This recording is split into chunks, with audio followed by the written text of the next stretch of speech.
friends. Welcome to episode 36 of School Librarians United. I am your host, Amy Herman. This podcast is dedicated to the issues and challenges school librarians face every day. As a school librarian for 12 years and counting, I found myself asking the question, where is the podcast that will help me do my job? I wanted a podcast which addressed the nuts and bolts of running a successful library program. I don't claim to have the answers, but I hope that this is a platform to share resources and exchange ideas.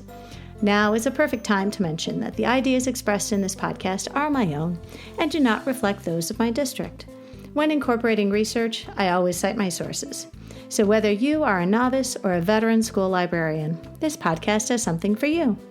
Before I dive into today's topic of Iste, I would like to share some listener mail I received over the past 2 weeks.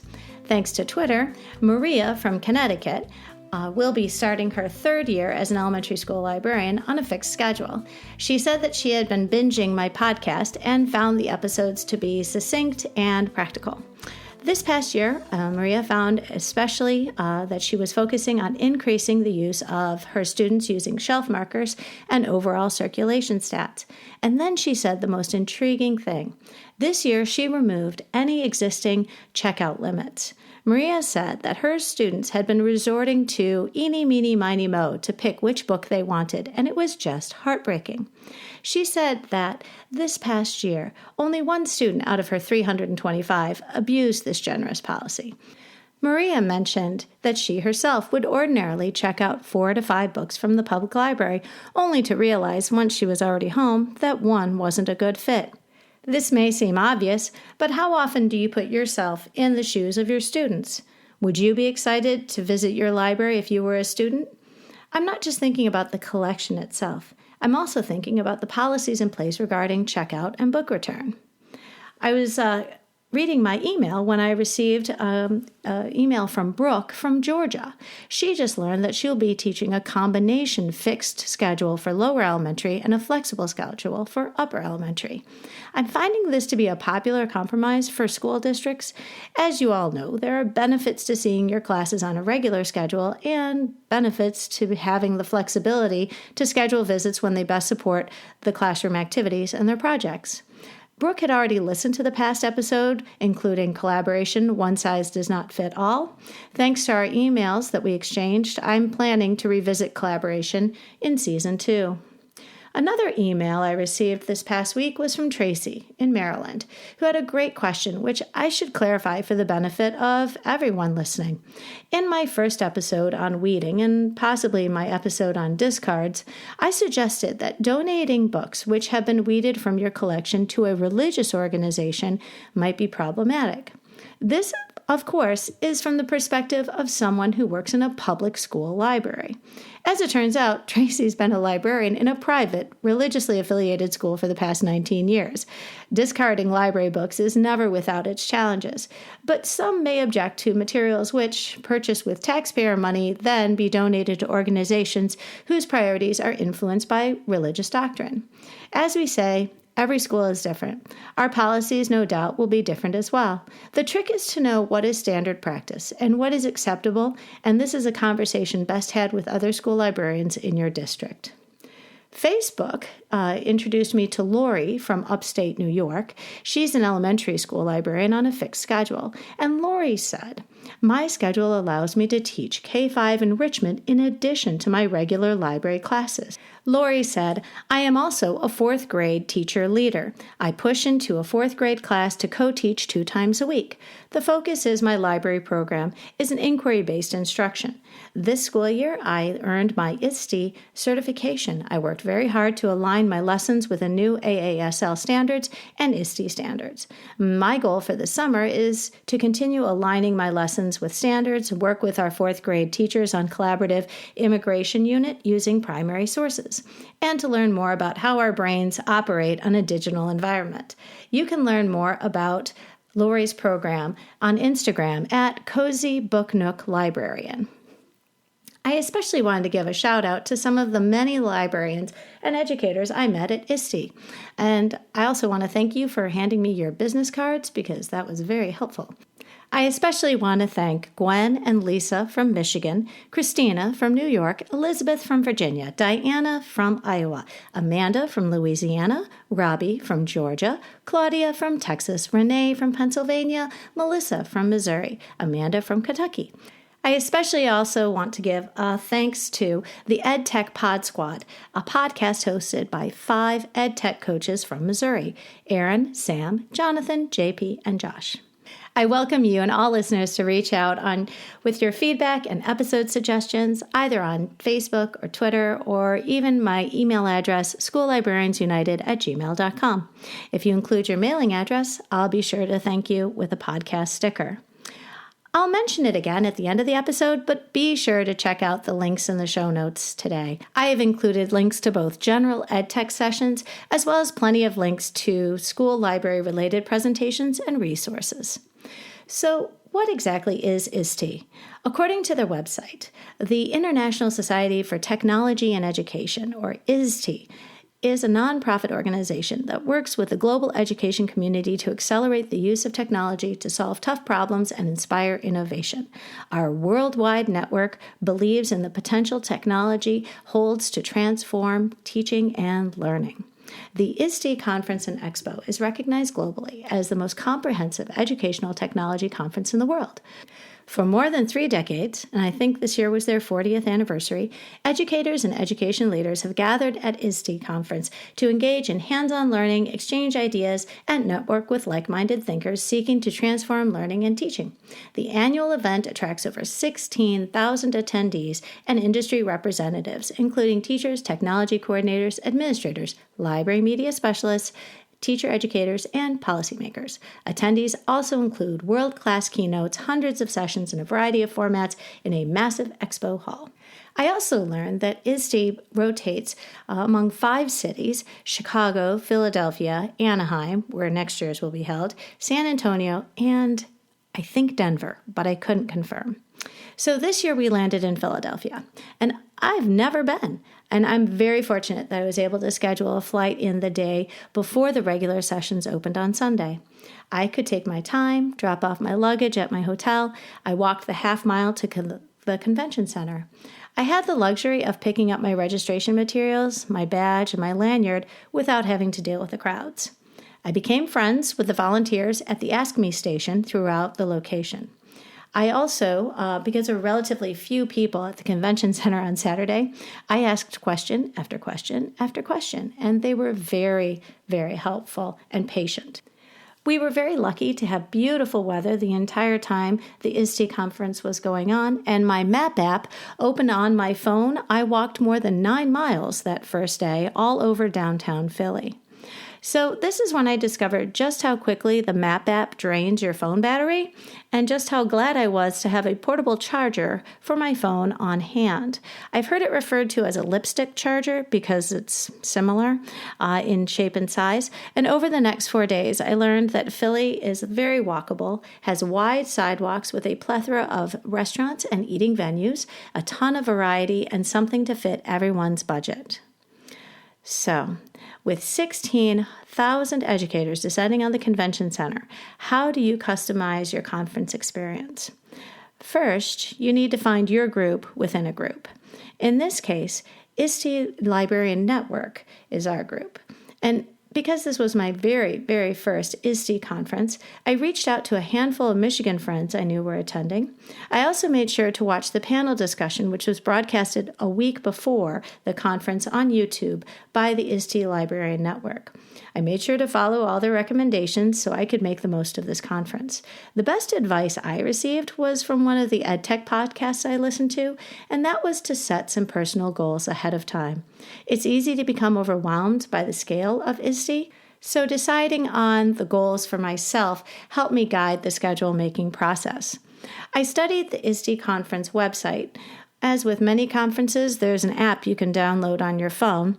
The Iste app features, and I'll read this right off the website, many favorite sessions, presenters, exhibitors to manage your conference experience. You can save your seat For sessions that require pre-registration, you can also access session and expo recommendations based on your interests, and that's a cool filter feature. You can find your route to and around the expo hall, entering your position and your destination. Although I'll be honest, I just use the Ask Me stations because instead of looking on my phone, I could get the answer from a human, which was preferred. I could also make connections using a networking badge scanner and the attendee list. And you can save your resources in a digital tote, and I'll go into this in more detail. You can also create a personal schedule of your sessions using a combination of filters for day, time, content, format, and audience.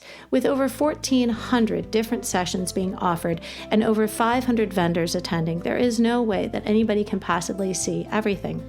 But simply selecting library media specialists narrowed the list of offerings considerably. That isn't to say I didn't venture into other interest areas, but it certainly was a great place to start.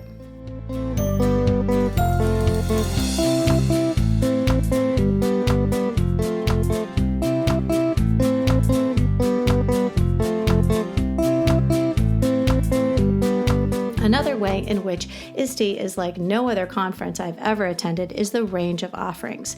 Attendees could use filters to sort out sessions by format. These formats are broken into 4 major groups, and I'll read this right off the website.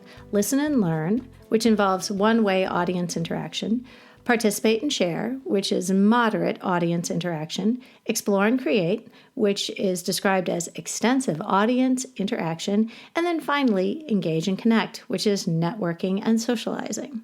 So under the Listen and Learn category, there were the more traditional formats that I'm used to seeing, and that would be a lecture or a panel discussion. They also included research papers and snapshots.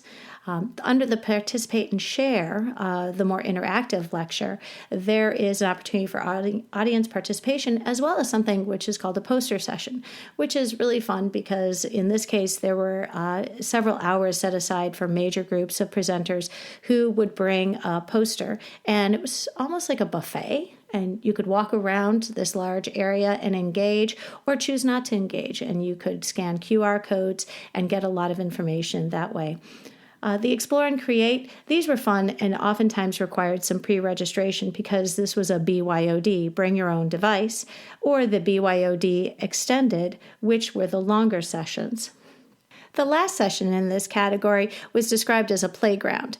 I know my organization calls these roundtables because these are more intimate gatherings, small groups of people who gather to learn for, say, 15 minutes about a subject, and then we rotate to a different table and sample another session. And these are sort of 15-minute rotations. I think it was 20 minutes. But these are really fun. Those were called playgrounds. And be sure to check out the playground link that I included in the show notes, because I've got to admit, this was probably my favorite part of the conference.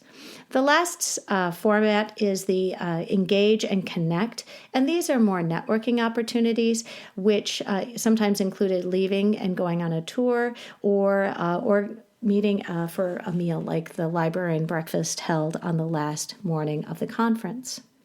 Something I made sure to do was to double and sometimes triple up on my choices in the case of a room reaching capacity or I had to change and revise my plans. The feature I really appreciated on my app and on the website was the digital tote, because most presentations provided links to their resources and their actual presentation. We could click on a link and add those to our very own digital tote. Better still, we could access all of the session's resources, even the ones we didn't attend. So eventually I would move those files into a Google file, which I could share and review later over the summer. I am captivated when I watch somebody do a sketch note of a presentation. I even saw some teachers opt for a spiral notebook. But my preferred method of note-taking is keeping my resources accessible on a Google Keep. I had a window open at all times and a label called Iste. I started each new note for a new session and attached the link and used the available space underneath to type my own notes. In addition to bringing a laptop and portable chargers, I also packed lots of snacks because while there were plenty of nearby lunch options, I found myself spending all the breaks between the sessions either talking to other school librarians and more often than not, eating on my way to the next session. As you would with any conference, also plan to bring lots of Kleenex, antibacterial, the kind which loop and hang off of your backpack, because on at least one occasion, the restroom soap dispensers were empty. Re-wetting drops for those of you who use contacts were absolutely essential, and a fleece jacket or a sweatshirt, because most rooms I sat in would best be described as ice boxes. And I can't emphasize the importance enough of pockets, ideally zipper pockets, for everything, in your jacket as well as your backpack. Something new I added to this list, and I'm glad I did, was business cards. Our badges did have QR codes and an app with a photo feature, and we could scan one another's badges, but I really like the business cards better. I could take notes on the back of the people I met, and the cards often included not just social media contacts, but also a website, a blog, as well as school and district information. A popular way to find out presentation resources if you were not attending Iste is to use the hashtag Iste19 and not Iste19. There were some general EdTech resources that I'm going to include in the show notes. I will be honest, I didn't attend the AR or the VR sessions. I did make sure to get some of the makerspace resources sent home to my administrators and the other librarians in my department. Of the general EdTech resources I included in the show notes, these are compilations and include a lot of Google-based resources, just because that's our school is a Google for Education school. And the presentations for specifically school librarians include Google tools you should be using in your library. Make sure you visit the drop-down menu for that webpage. Another session I loved was called Your Librarian Does What? I also attended a session called Leading from the Library, and some of that resonated with my most recent episode on self-advocacy. Increasing communication and leadership to build school culture, as well as steaming up your library, and that was obviously a lot of STEAM resources. There is a LiveBinders website that includes digital citizenship resources, Leading the Change, Librarians and OER, or Open Educational Resources, and then finally my favorite session, which was the Iste Librarian Network Playground, and that has over 45 different presentations. These were mini presentations, roundtables. It was called the Playground, and I really enjoyed attending those. It was a great way to meet a lot of the leaders in our profession and get to know them and learn from them. I want to make sure to say something about the expo. And an important caveat when attending a conference of this scale is that you are very aware that these conferences cost a great deal of money to put on. Even though the session presenters are typically not paid, the keynotes are. Companies needing to push their product under the guise of the presentations will sneak it in. When you look at a description of a session, you can sometimes see which product or book or subscription is being promoted. There are sponsors who underwrite speakers, and sponsorship is what makes this conference possible, more so than the registration fees. And that's why the keynotes are very impressive. When you go to the big conferences, you're going to get big names, as well as authors promoting their books, and yes, podcasters who are promoting their podcast.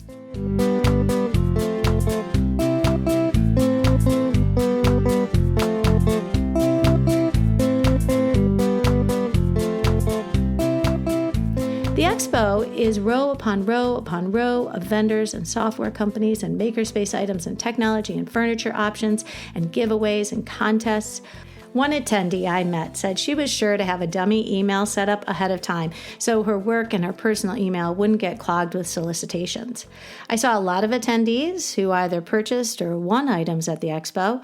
If you're in charge of a makerspace and you have a budget, or happen to be renovating your library space and likewise have a budget, then you've got a golden ticket, and this is Willy Wonka's Chocolate Factory. I saw many wearing free t-shirts and badges, which now had so many ribbons that they nearly touched the ground. And I saw quite a few attendees with their arms, sometimes both arms, laden with bags they had accepted from each and every vendor who offered. No doubt deals were made, purchases were ordered and created, as well as subscriptions were signed.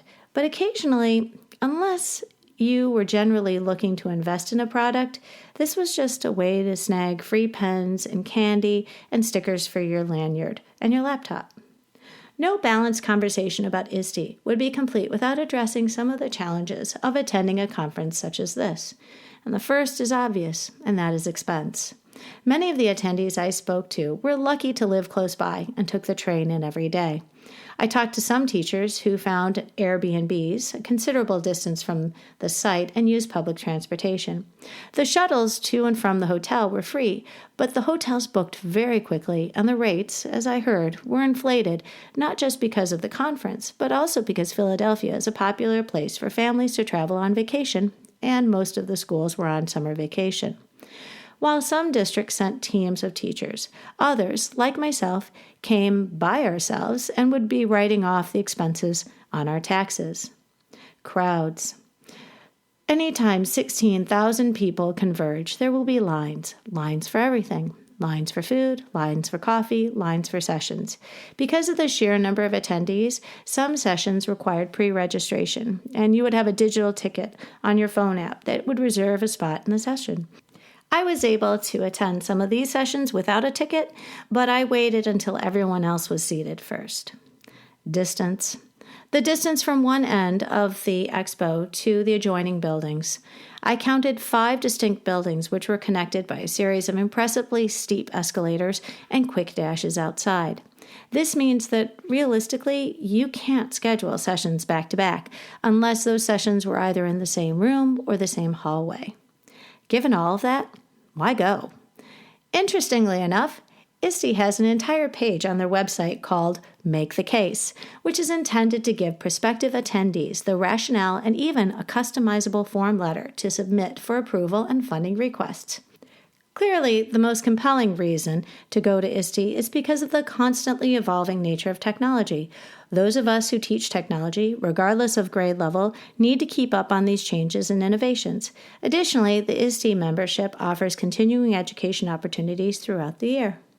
One might also question, why go to Iste when ALA's annual convention in Washington, D.C. overlapped by several days? Why not go to ALA instead? I'm sure for many the decision was based on affordability. I can drive to Chicago, where ALA will be held next year. I suppose that occurred to me. Also, I love EdTech. Unless I learn from others, I'm self-taught, mostly through a combination of YouTube tutorials and listening to a broad array of EdTech podcasts. I teach a great deal of PD, both at the building and the district level. I see attending Iste as an investment in myself, and it creates opportunities to present at the state-level conferences. What I could not have anticipated was the unexpected. I met so many school librarians from all over the country. As this is an international convention, I also had an opportunity to meet and talk with teachers and administrators from the UAE and Saudi Arabia. I didn't come with a team, so I really had no choice but to connect with those sitting around me. You know, the turn and talk to the person on your left or talk to somebody sitting behind you part of the presentation? Well, had this been a state conference or a local training, I would have already known a lot of people in the room. But most everyone had to turn and be willing to get to know one another. In some cases, I got so wrapped up in conversations that session would end and we'd be the only 2 people left in the room talking. Something else which doesn't happen nearly as often in state conferences is the IRL of networking. To network in real life with many of the leaders in our field, many of whom I might follow on social media but have never met in person. You get a better appreciation for our profession when you meet those who have been responsible for raising the profile of school librarianship across the country and around the world.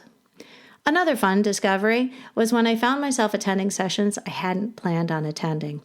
I'm sure I'm not alone when I admit that I tend to gravitate towards sessions where I might have some prior knowledge, but I found myself staying in a room when my conversation ran long that I had learned so much sitting through the next session being held in that room.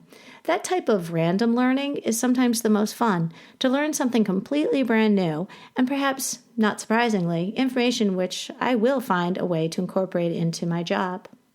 I was interested in what the process for applying to present would entail. While I find the scale of this conference massive, I haven't ruled out the possibility that someday I might want to apply. in the future, and I figured maybe there might be a listener or two who would be interested in finding out as well. Someone who presented several times at Iste was Robbie, a school librarian from Georgia. Here is the conversation we had one morning before the sessions got underway.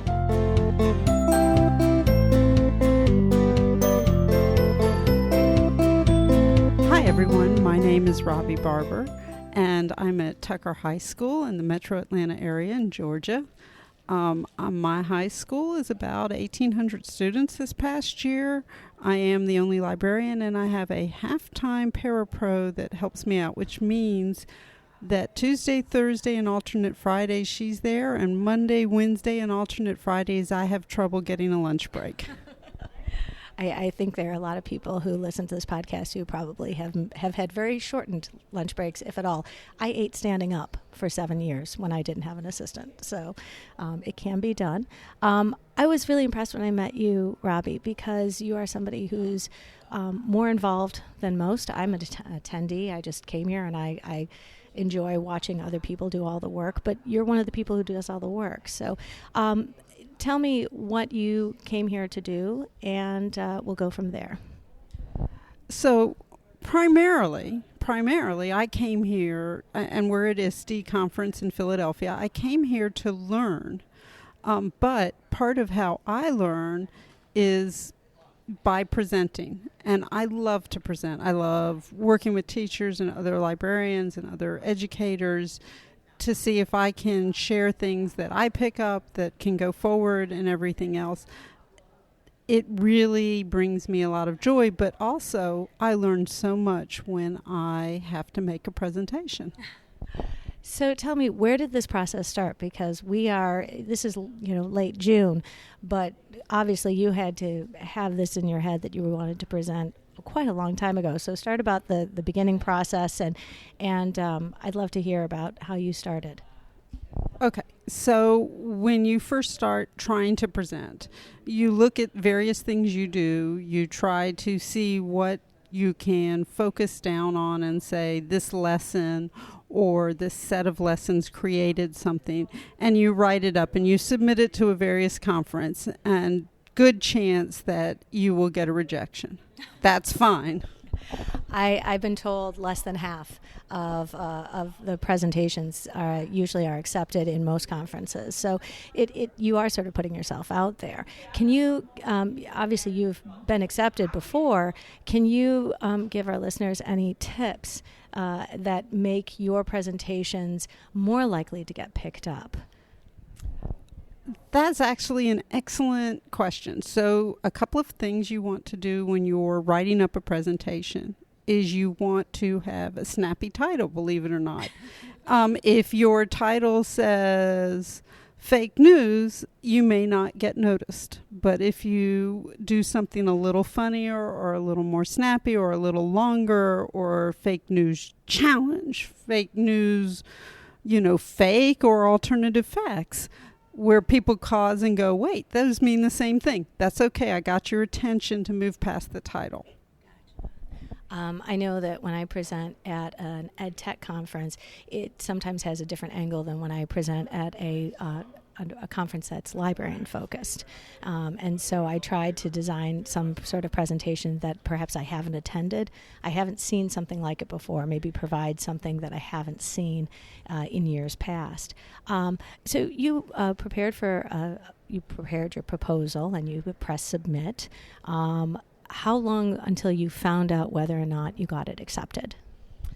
So it varies conference to conference. I think the ALA and Iste will open theirs either August or September, and you find out December or January. I know that's really important because some districts will be more amenable to supporting your travel fees or paying for your sub if you're presenting. I know that's my district's deal, that if you present, we'll be happy to subsidize this, but if you are not presenting, we'll cover your sub. So I did want to ask, you also participated in something called a playground. And for some people, they've attended conferences that are larger and they have playgrounds and they have poster sessions. Can you explain a little bit about the playground format and why you enjoy it? Okay, so the playgrounds at Iste are done very differently. You do not get invited to do playgrounds until March for presenting in June. So it's much tighter, it's much closer to the time. And at that point, you're doing what they call a poster session, which is actually not a backboard. You've got a monitor and a small table to set up on. So yesterday I did Famous Failures, which at the Librarian playground. And what we did was I laid out on the table tactile material for people to pick up. They were flip cards. Read what's on top, flip it up to see what was inside. I also had a little mini thing running on the monitor, but that actually wasn't important. What was important more was what was on the counter.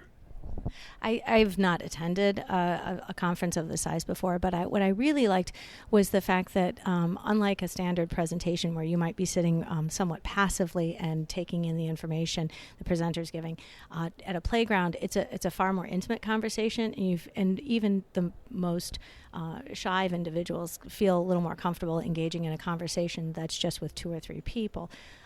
So I know that people appreciate you doing that.